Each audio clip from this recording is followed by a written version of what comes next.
Cerque-se de amigos que te incentive. Eu louvo a Deus por estar na casa do Senhor.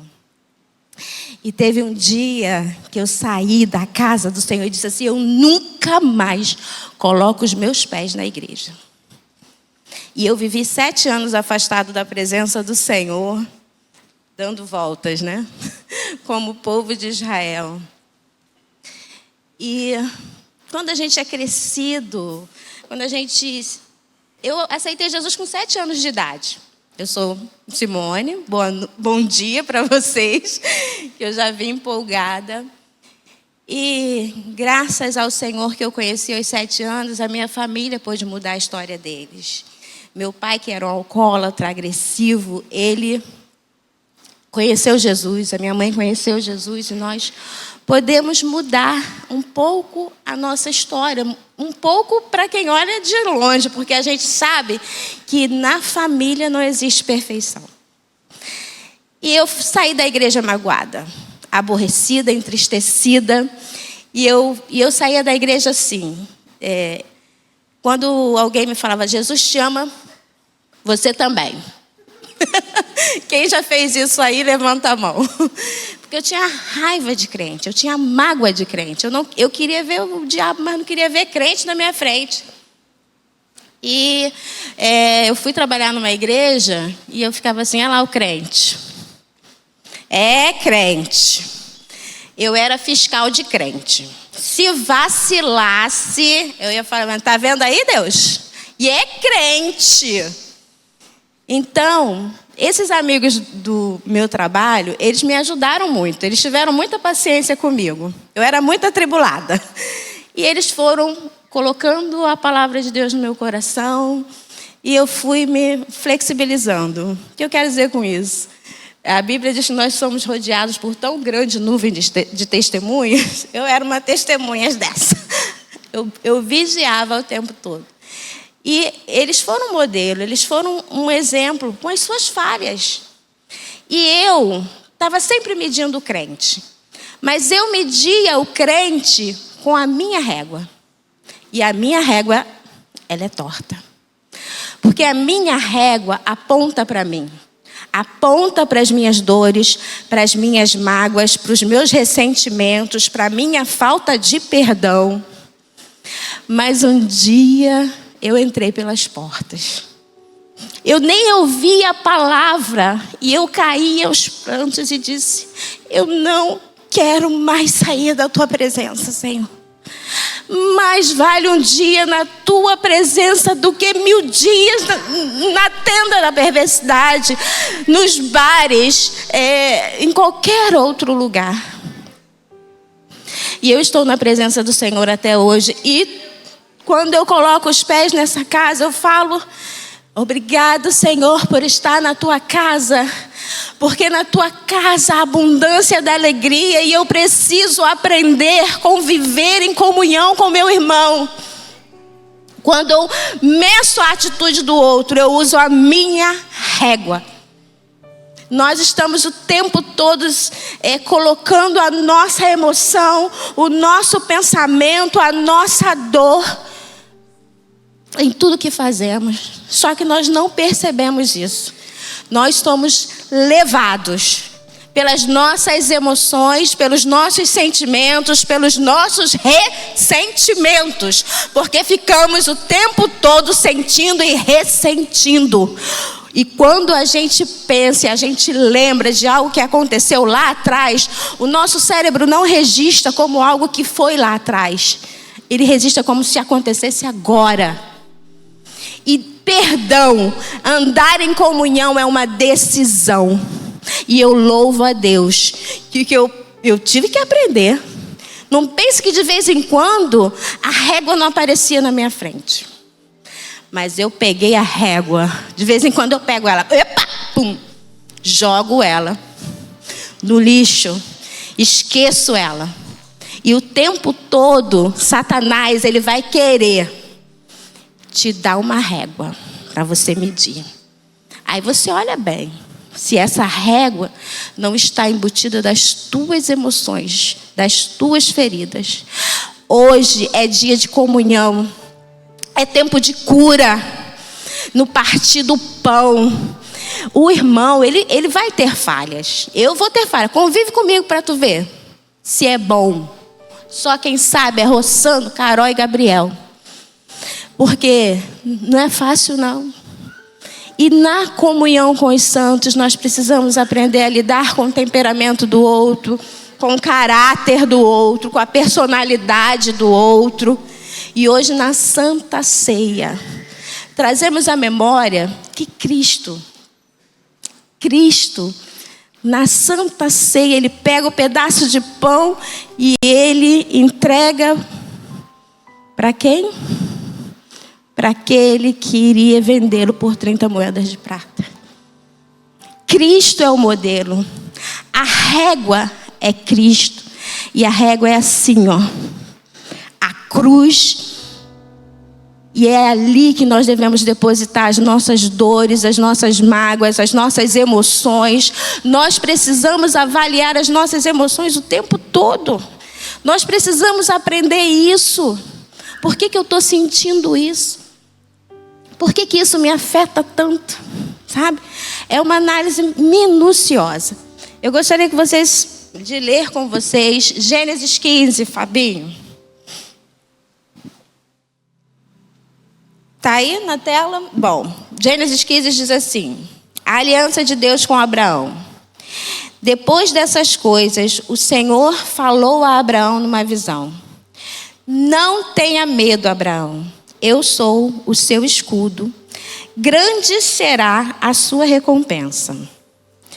Mas Abraão perguntou: ó soberano Senhor, por que me darás de contínuo, se filho e herdeiro que possua Eliezer de Damasco?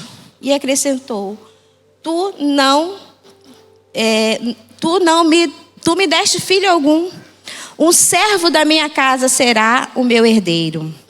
Então o Senhor deu-lhe a seguinte resposta: seu herdeiro não será este. Um filho gerado por você mesmo será o seu herdeiro. Levando-o para fora da tenda, disse: olha para o céu e conte as estrelas, se é que pode contá-las. E prosseguiu: assim será a sua descendência. Abraão creu no Senhor, e isso lhe foi creditado por justiça. Vendo essa passagem aqui, essa visão, essa voz, né, que Abraão ele teve, ele veio com a seguinte palavra: não tenha medo. Imagine ouvir uma voz ou ver algo de repente. Vocês já pararam, alguém já te parou na rua e fez assim: senhora, não precisa ter medo não, eu só preciso que você me dê R$2 para me comer um lanche? Ele está te preparando psicologicamente para você não ter uma reação de medo. E qual é a reação de medo? Lutar ou fugir. Então era isso que o Senhor estava preparando Abraão para o que o Abraão ia dizer. Não tenha medo. Porque eu ouvi a voz. Tu já ouviu a voz assim? Nitidamente. Ouviu? Eu não sei como que foi. Mas é esse o preparar do Senhor. Não tenha medo. E quando o anjo ele vai relatar, ou o Senhor vai relatar o que vai fazer com Abraão, ele começa a ouvir e falou assim: eu não quero recompensa. Porque ele já vinha de muitas conquistas, ele já tinha conquistado muita coisa. E não precisava. Tudo que ele estava construindo, conquistando e conseguindo já era o suficiente. Ele ainda ia deixar para o filho Eliezer, para o seu servo Eliezer. E não ter filho, naquela época, era considerado uma maldição ou uma afronta. E ele não queria mais nada. É nitidamente que Abraão, apesar de ter conquistado muita coisa, ele estava frustrado. Então era não só não ter medo. Olha, escuta o que eu tenho para te dizer. E Deus vai falando para Abraão: talvez, se não houvesse esse preparar psicológico de Abraão para ouvir o que Deus tinha para falar, será que Abraão teria ouvido? Será que Abraão teria crido?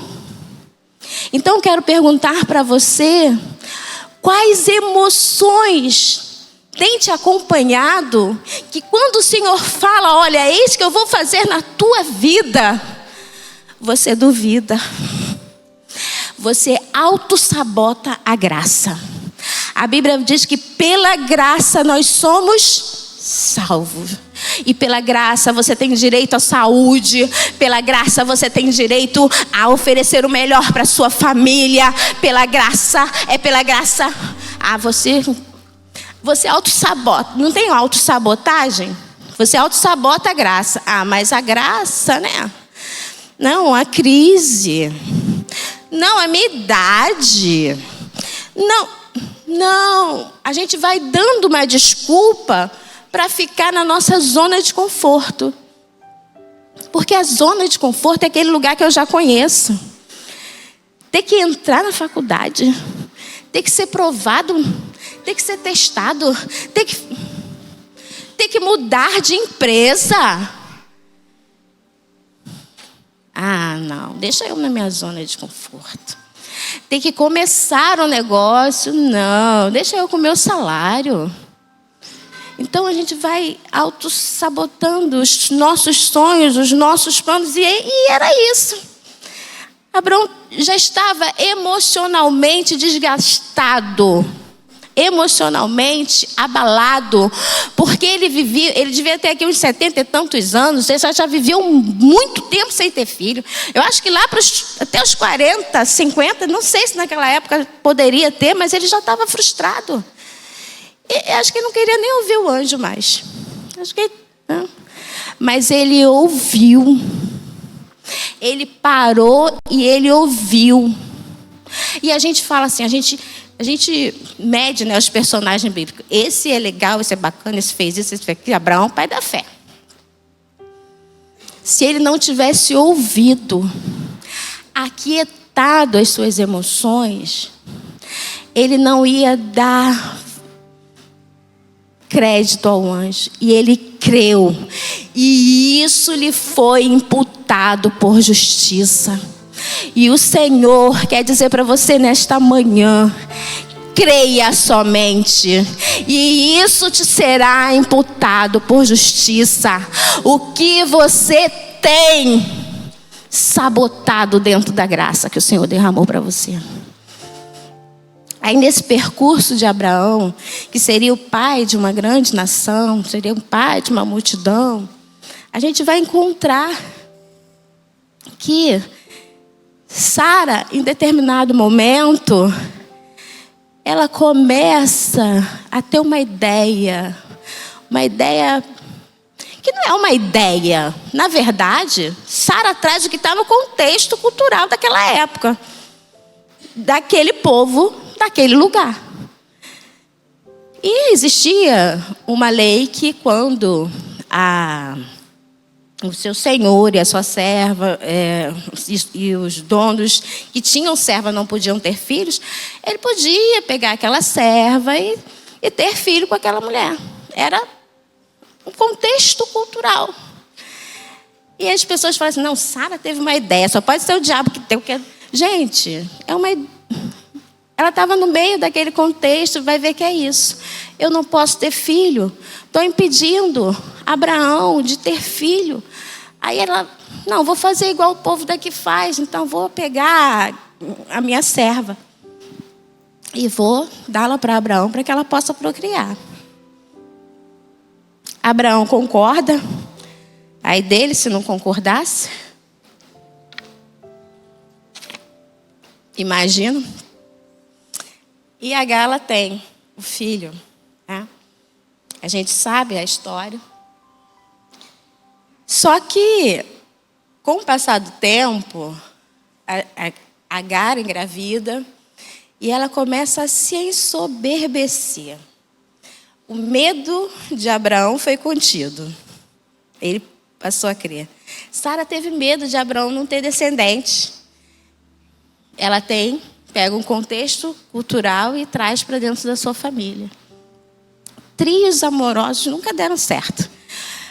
Poligamia nunca deu certo. Na Bíblia tem, você vai ver e você vai compreender que Deus está ali para mostrar para você que esse não é o padrão nem o modelo de Deus. O modelo de Deus é perfeito para a nossa sociedade. E ainda assim contém falhas, porque a gente vai precisar conviver com pai, com mãe, cada um com temperamento. Então, nós precisamos entender e viver o propósito que Deus tem para as famílias. Isso não traz prejuízo. Às vezes as pessoas falam assim, mas na Bíblia, né? Na Bíblia tem um monte, tem, para mostrar que está errado. Quais deles? Me mostra um que deu certo. Não tem. Não tem.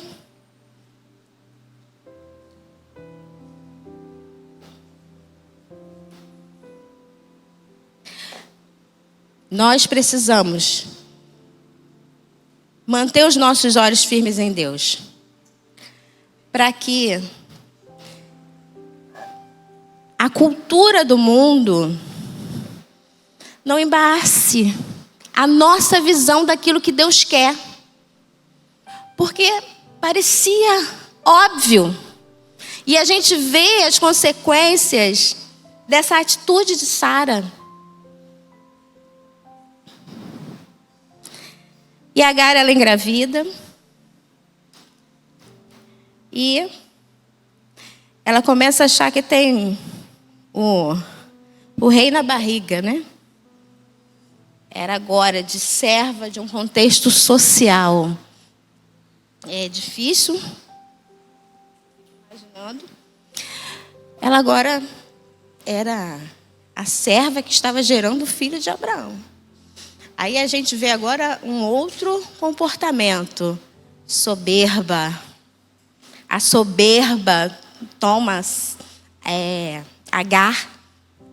E Agar começa a menosprezar, tratar Sara com desprezo. Sara vai se sentindo mais humilhada, porque Sara já tem aí anos de humilhação por não ter filho e se depara com agora ter que ser humilhada pela sua serva. E Sara fica furiosa com Agar, se sente menosprezada e fala para Abraão: olha aí, tua serva, olha o que ela está fazendo comigo. E Abraão, mais uma vez, ele fala: faz dela o que você quiser. E aí Sara maltratou a sua serva Agar, e Agar foi para o deserto.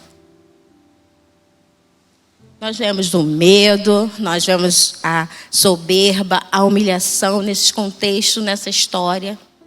E Agar, ela vai para o deserto, ali grávida, e o anjo vai até o encontro de Agar. E o anjo pergunta para Agar: Agar, de onde você vem? Vamos ver aqui. Gênesis, no capítulo 16. Ora, Sarai, mulher de Adão, não lhe deu um filho, teve uma serva egípcia chamada Agar. Disse a Abraão: já que o Senhor me impediu de ter filhos, possua a minha serva. Talvez eu possa formar família por meio dela. Abraão atendeu a proposta de Sarai.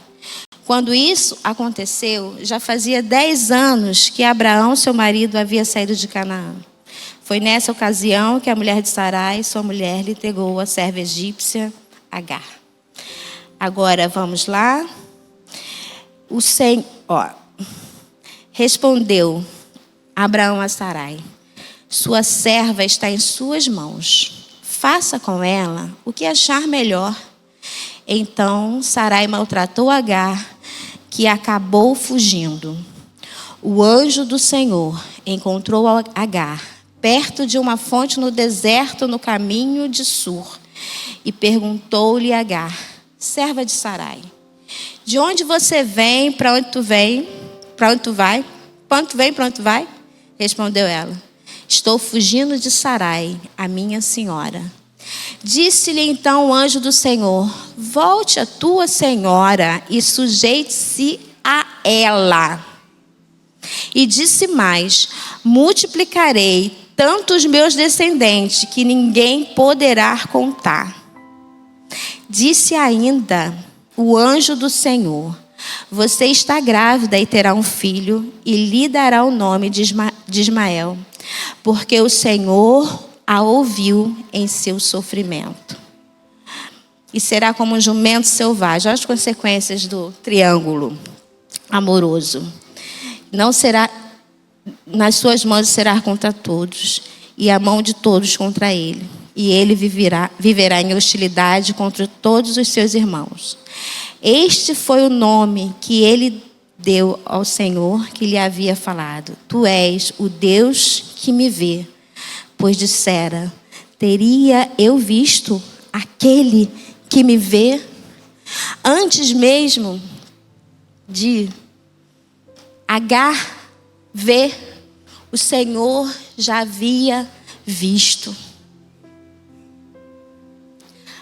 Eu, com as minhas emoções embaçadas pela raiva, pela fúria, pela angústia, pelo julgamento, o Senhor me via. O Senhor sabe a afronta que você passou. O Senhor sabe o sofrimento que você passou. Talvez as tuas lágrimas não deixem nem você enxergar o Senhor. Mas o Senhor, Ele te vê. O Senhor, Ele te viu, assim como me viu. E quando eu entrei pelas portas da igreja, eu falei: Senhor, eu não quero sair da tua presença. Mas existe um caminho. E esse caminho é o caminho de volta. O anjo poderia pegar Agar e dizer: nossa, não acredito. Não é assim que a gente faz? Sarai fez isso contigo? Ah, não. Não. A mão do Senhor vai pesar. Não é assim que os crentes falam? Olha, que é isso? Não. Poxa, Agar, você não merecia isso. Só porque você esfregou a barriga na cara dela? Ah, não faz isso não, tadinho. Tadinha de você, né? Tadinho. Não. O anjo manda ela voltar. Voltar não é fácil. Não pense que quando você volta para a presença do Senhor, fica tudo às mil maravilhas, não. Você vive pela graça. O Senhor vai se sustentar nos teus caminhos, mas você vai precisar voltar. Vai precisar voltar. E cada um tem lá a sua medida. Vai precisar voltar da sua arrogância. Sabe o que eu falava para Deus quando eu estava desviado dos caminhos do Senhor? Ah, se Deus existe, Ele vai ter que fazer isso na minha vida. E Deus não mostrava. E cada vez eu ficava mais revoltada com Deus, porque Deus não queria. Então Deus não me quer na presença dEle, porque eu fico pedindo toda hora uma prova e Ele não me dá, então eu tenho razão. Então eu estou certa do que eu estou fazendo.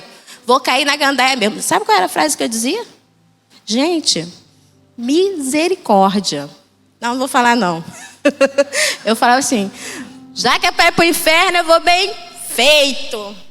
Era isso que eu dizia. Então você imagina uma jovem com 20 anos. Eu não estava aí para as doutrinas, para a palavra do Senhor. Eu fui viver a minha vida conforme eu achava que deveria viver. E eu estava no meio de um deserto. Teve uma época que minha mãe ficou muito doente no hospital. Aí eu resolvi colocar Deus à prova de novo. Vamos ver agora.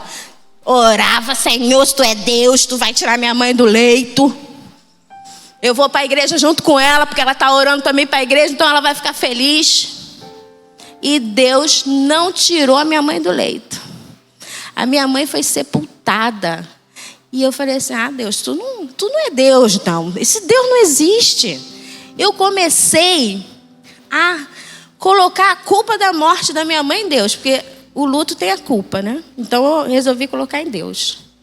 Deus, se tu me amasse. E quanto mais a gente tenta brigar, a gente entra num processo, né, de depressão, do luto. E eu não saía daquele quadro.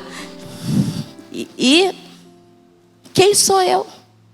Quem sou eu para lutar com Deus?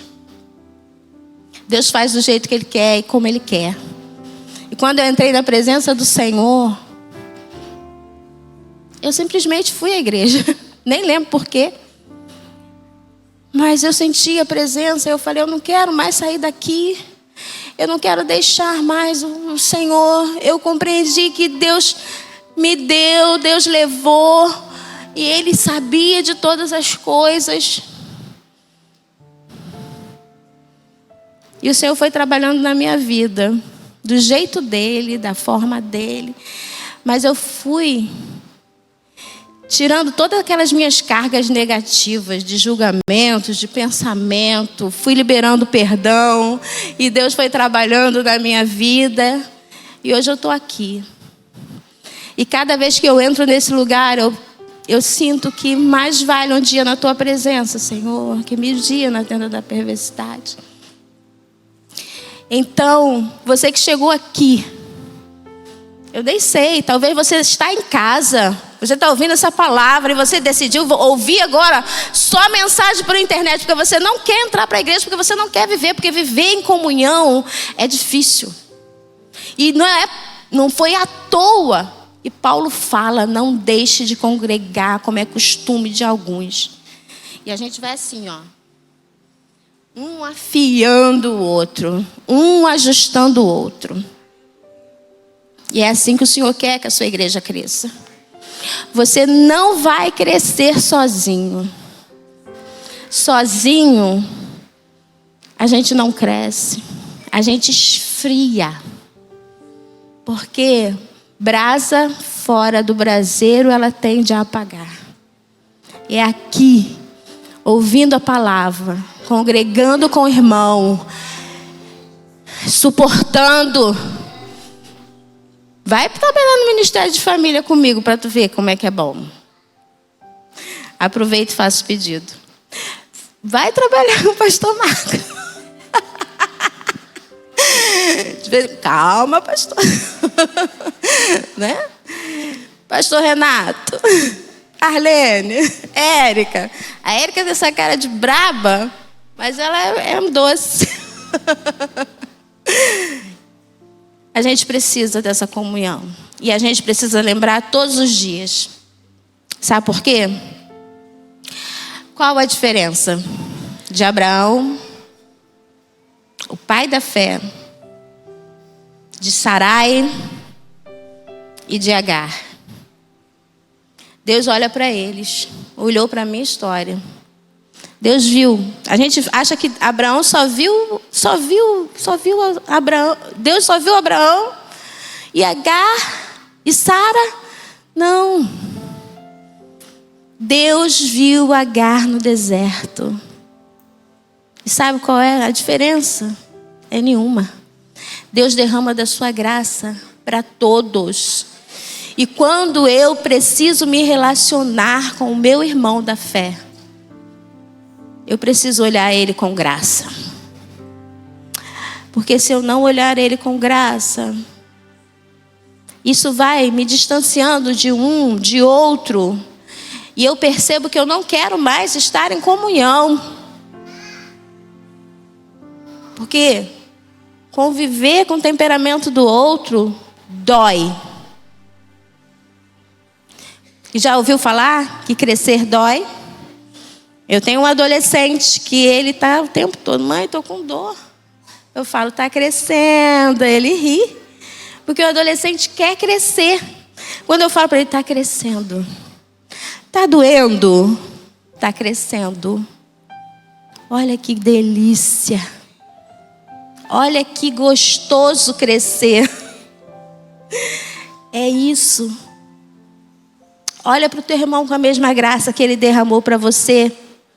Alecrim dourado. Eu sou um alecrim dourado. Que nasceu no campo sem ser semeado. A gente acha que a gente é perfeito. E a gente tem uma frase assim, não, é porque, sabe, eu perdoei, mas é que fulano fez isso e aquilo outro. Mas esquece. Não precisa lembrar para o coleguinha o que o outro fez. Derrama da graça. Derrama da graça que te alcançou. E você entrou por essas portas e você pode dizer, Senhor, obrigado pela tua graça. A tua graça me basta para suportar o meu irmão. Não saia daqui sem levar essa graça misericordiosa, misericórdia para a tua família,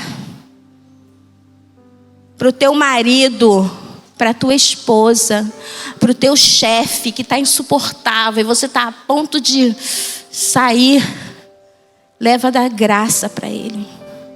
Você é rodeado por uma nuvem de testemunha. Tem gente te observando, crente. Eu era uma dessas. E graças a testemunhos daqueles irmãos, eu pude dar crédito, aquietar as minhas emoções negativas, as minhas emoções marcadas por traumas, por decepções, e ouvir. Não deixe que as suas emoções embacem aquilo que o Senhor tem dito para você. Não deixe. Não deixe. É uma decisão. Pare. Ouça o que o Senhor tem a dizer para você. Que você saia nesta noite, dessa manhã daqui, renovado, disposto a compreender o outro. A compreender o teu irmãozinho. E que o Senhor te encha de graça, de misericórdia, de compaixão. E que você possa frutificar na vida de outros que precisam dessa graça. É em nome de Jesus. Amém e amém.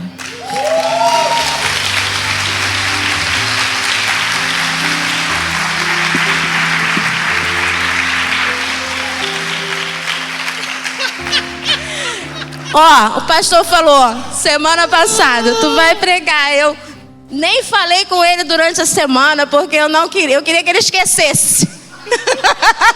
Aí eu vim aqui, ó. Fica quieto. Vai que ele esqueceu. Ele não esqueceu, mas essa foi a palavra. Quando ele falou comigo, o Senhor colocou no meu coração, durante o louvor, enquanto Marina estava falando, o que eu vou falar, Senhor? Aí o Senhor me deu essa palavra durante o louvor. Amiga, tá arrebentando, hein?